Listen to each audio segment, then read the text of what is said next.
আজ করব পমফ্রেট মাছের ঝাল। দেখো মাছটাকে একটু আমি ভেজে নিচ্ছি। আমাদের বাড়িতে মাছ আবার একটু কড়া করে ভাজাই খায়। আর সর্ষেটা তো আমি আগের ভিডিওতে বলেছি যে আমি ঠিক মতন করতে পারি না, তাই সমস্ত কিছু রেডি করে দেবো, মাছটা মাই করবে। দেখো মাছ ভাজা হয়ে গেছে, এবার কড়াইতে একটু কালো জিরে দিয়ে দিয়েছি, আর ওদিকে সর্ষের পোস্ত বেটে নিয়েছি।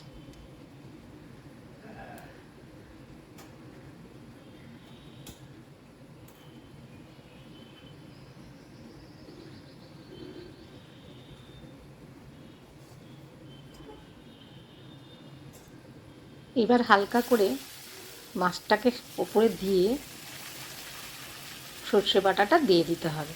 এই রান্নাটা খুবই সহজ আর অনেক কম টাইমেই হয়ে যায়, শুধু মাছটা ভাজতে আর জোগাড় করতেই যে সময়টা।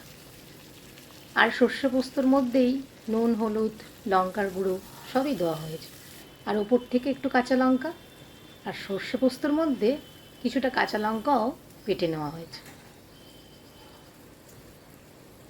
এবার এটা ফুটলেই হয়ে গেল, কত কম টাইমে। খেতে কিন্তু খুব সুন্দর লাগে। সর্ষে দেওয়া জিনিস বেশিক্ষণ কিন্তু ফোটানো যায় না। এবার উপর থেকে দেখো একটু ধনেপাতা দেওয়া হলো।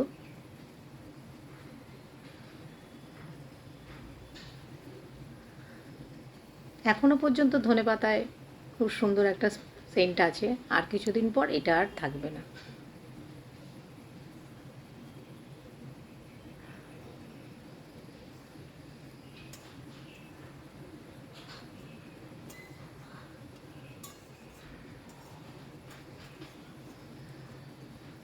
দেখো দেখতেও কতটা সুন্দর লাগছে, খেতেও ঠিক ততটাই সুন্দর।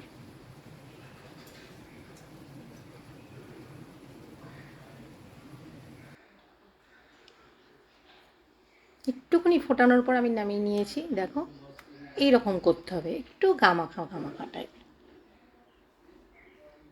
তোমরা কে কে খেতে ভালোবাসো?